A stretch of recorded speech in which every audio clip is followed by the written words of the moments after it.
విద్యుత్ మౌలిక సదుపాయాల విస్తరణలో తెలంగాణ ఒక కొత్త ప్రమాణాన్ని నెలకొల్పుతుంది. ట్రాన్స్ఫార్మర్లు, సబ్స్టేషన్లు, నెట్వర్క్ సామర్థ్యం ప్రతి స్థాయిలో బలోపేతం అవుతున్నాయి. మౌలిక సదుపాయాలు కనిపించవు, కానీ అవే అభివృద్ధి కనిపించేలా చేస్తాయి.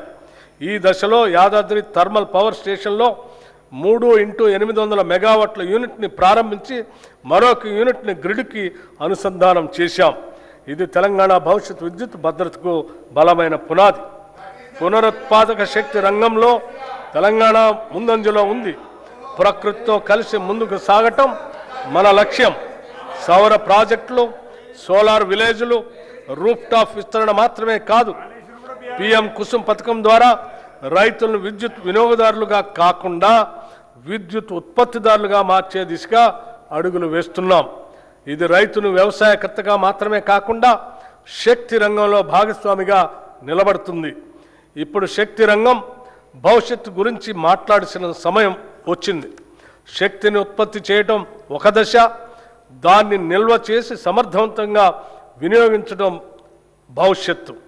ఈ దశగా మహేశ్వరం మరియు చౌటప్పల్లో 1500 megawatts hour battery energy storage వ్యవస్థలను ఏర్పాటు చేస్తున్నాం.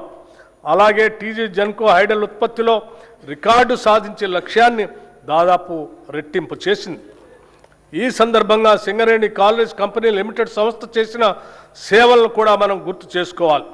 రాష్ట్ర విద్యుత్ ఉత్పత్తి, ప్రసారం, పంపిణీ వ్యవస్థకు అవసరమైన బొగ్గు సరఫరాలో ఈ సంస్థ కీలక పాత్ర పోషిస్తుంది. అదేవిధంగా జైపూర్ థర్మల్ ప్లాంట్ ద్వారా విద్యుత్ ఉత్పత్తిలో కూడా ఈ సంస్థ తన వంతు పాత్రను పోషిస్తుంది. తెలంగాణ శక్తి రంగం నిరంతరంగా ముందుకు సాగటానికి ఈ సంస్థ అందిస్తున్న సహకారం ఒక బలమైన పునాది. తెలంగాణ రైజింగ్ గ్లోబల్ సమ్మిట్ సందర్భంగా టీజీ జెన్కో ద్వారా 11,460 మెగావాట్ల పంప్ స్టోరేజ్ మరియు ఇతర ప్రాజెక్టులకు 95,150 కోట్ల పెట్టుబడుల్ని ఆకర్షించాం.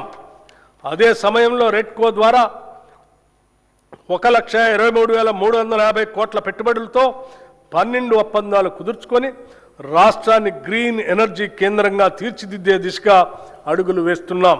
ఇవి కేవలం పెట్టుబడులే కాదు, భవిష్యత్ తెలంగాణ శక్తి నిర్మాణానికి పునాదులు. పట్టణాభివృద్ధిలో కూడా తెలంగాణ కీలక పాత్ర పోషిస్తుంది. హైదరాబాద్ భూగర్భ కేబులింగ్ పనులు చేపడుతూ నగరాన్ని మరింత సురక్షితంగా, ఆధునికంగా మార్చుతున్నాం. రాష్ట్రంలో ఇప్పటికే 1036 ఎలక్ట్రిక్ వాహన్ ఛార్జింగ్ స్టేషన్లు ఏర్పాటు చేసి